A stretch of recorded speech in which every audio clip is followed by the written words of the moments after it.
नमस्कार, मैं हूं आस्था और आप देख रहे हैं बातें यूपी की। आज इस बुलेटिन में बात करेंगे उत्तर प्रदेश योग दिवस को लेकर क्या है प्रदेश सरकार की तैयारी, यूपीएससी आईईएस आईएसएस परीक्षा का एडमिट कार्ड कैसे कर सकते हैं डाउनलोड, क्यों खास है भारत की पहली अंतरिक्ष वेधशाला एस्ट्रोसैट, और अंत में बात करेंगे उत्तर प्रदेश की नई संस्कृति नीति की, जो प्रदेश में सांस्कृतिक आदान प्रदान और समृद्ध विरासत को सहेजने में होगी मददगार।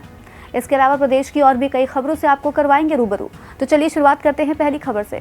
उत्तर प्रदेश सरकार ने आगामी 21 जून को होने वाले 10वें अंतर्राष्ट्रीय योग दिवस को भव्य रूप से मनाए जाने के निर्देश दिए हैं। इस दौरान कार्यक्रम स्थलों के चयन को लेकर भी महत्वपूर्ण निर्णय लिया गया है।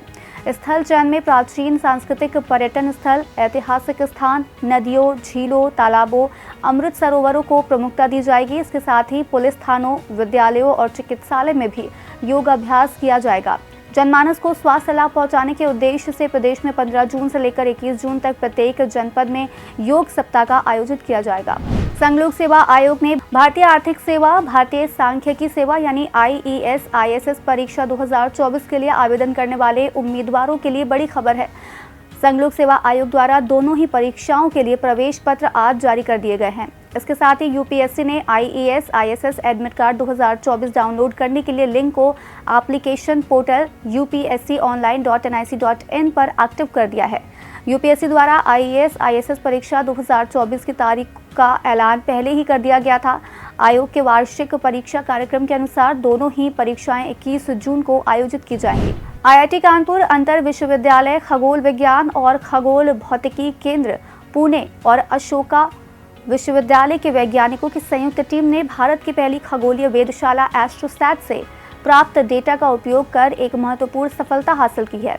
एस्ट्रोफिजिकल जर्नल में प्रकाशित शोध से ब्रह्मांड में सबसे सघन पिंडों में से कुछ न्यूट्रॉन तारों की आंतरिक संरचना के बारे में नई जानकारी हासिल की है। यूपी में भीषण गर्मी को देखते हुए परिषदीय स्कूलों में गर्मी की छुट्टियां 24 जून तक के लिए बढ़ा दी गई हैं। वहीं बच्चों के लिए स्कूल 28 जून तक बंद रहेंगे। बता दें कि भीषण गर्मी को देखते हुए शिक्षक संगठनों ने गर्मी की छुट्टियां बढ़ाने की मांग की थी। प्राथमिक शिक्षक प्रशिक्षित स्नातक एसोसिएशन के प्रांतीय अध्यक्ष विनय कुमार सिंह ने मुख्यमंत्री व प्रमुख सचिव बेसिक शिक्षा को भेजे पत्र में कहा था कि पूरा प्रदेश भीषण गर्मी व लू से तप रहा है। ऐसे में विद्यालयों को 18 जून से खोलना हितकर नहीं होगा।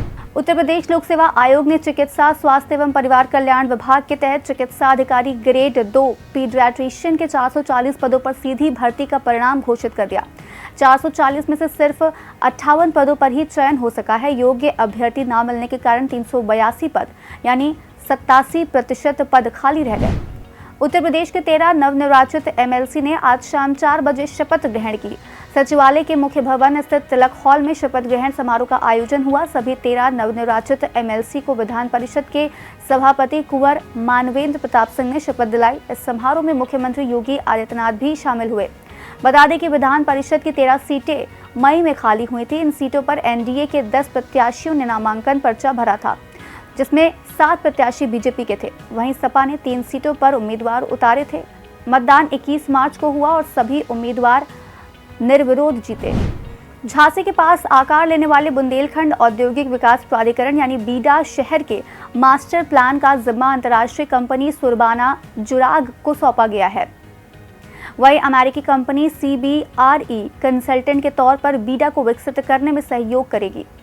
सुरबाना जुराग कंपनी ने सिंगापुर का मास्टर प्लान तैयार किया है, जबकि अमेरिकी कंपनी CBRE ने हाईटेक स्पेस सिटी मलेशिया और महाराष्ट्र स्थित शेंडा बिडकिन इंडस्ट्रियल पार्क पर काम किया है। बीडा शहर न केवल बुंदेलखंड का कायाकल्प करेगा बल्कि कानपुर तक औद्योगिक विकास में अहम भूमिका निभाएगा। आगरा के ऐतिहासिक स्मारकों पर आने वाले हफ्ते में पर्यटकों को 2 दिन के लिए फ्री एंट्री मिलेगी। ताजमहल पर मुख्य गुंबद पर जाने के लिए 200 रुपए की टिकट देनी होगी। एएसआई ने देश भर के सभी स्मारकों पर 21 जून को फ्री एंट्री के निर्देश जारी किए हैं। 17 जून को बकरीद पर सुबह 3 घंटे यानी 7 से 10 बजे तक ताजमहल में फ्री एंट्री रहेगी। यहाँ भी पर्यटकों को ताजमहल के मुख्य गुंबद पर जाने के लिए सिर्फ 200 रुपए का टिकट लेना होगा। बता दें कि 21 जून को विश्व योग दिवस पर देश भर के सभी स्मारकों में फ्री एंट्री रहेगी। हालांकि 21 जून को शुक्रवार होने की वजह से ताजमहल की साप्ताहिक बंदी है। कृषि विभाग ने कौशल विकास और उद्यमिता मंत्रालय की ड्रोन दीदी योजना के तहत महिलाओं को प्रशिक्षित करना शुरू कर दिया है। राष्ट्रीय ग्रामीण आजीविका मिशन से जुड़ी ये महिलाएं प्रशिक्षण प्राप्त करने के बाद निर्धारित शुल्क लेकर फसलों पर कीटनाशक और रसायन का छिड़काव करेंगी। जिले के 888 ग्राम पंचायतों के 1550 राजस्व गांवों में किसान पाठशाला का आयोजन किया जा रहा है। इसमें जनपद के अलग अलग ब्लॉकों की महिलाओं को ड्रोन चलाने के लिए प्रशिक्षित किया जा रहा है। इन महिलाओं को विभाग छूट पर ड्रोन उपलब्ध कराएगा। बाद में यही महिलाएं निर्धारित पारिश्रमिक के आधार पर खेतों में लगी फसलों पर कीटनाशक और उर्वरकों की छिड़काव करेंगी। उत्तर प्रदेश की नई संस्कृति नीति बनाने की तैयारी अंतिम चरण में है। इसका प्रारूप तैयार कर लिया गया है। राज्य के संस्कृति मंत्री जयवीर सिंह के अनुसार अभी तक प्रदेश की कोई सुव्यवस्थित संस्कृति नीति नहीं है। लोक कलाओं तथा सांस्कृतिक आदान प्रदान तथा समृद्ध विरासत को बचाए रखने के लिए संस्कृति नीति का ड्राफ्ट तैयार कर लिया गया है। इसके लिए विभिन्न संस्थाओं के विशेषज्ञों के सुझाव प्राप्त किए गए हैं। प्रदेश के संस्कृति विभाग लोक कलाओं को संरक्षण देने तथा सांस्कृतिक आदान प्रदान के लिए एक कारगर कार्य योजना 1 सप्ताह के अंदर बनाने के निर्देश दिए गए हैं। प्रदेश की संस्कृति का अमिट संदेश नई पीढ़ी तक पहुंचाने के लिए प्रदेश सरकार सांस्कृतिक कार्यक्रमों पर जोर दे रही है। आज का यूपी में फिलहाल इतना ही। अपने शहर की बड़ी खबरों का अपडेट पाने के लिए बने रहिए हमारे साथ और देखते रहिए बातें यूपी की।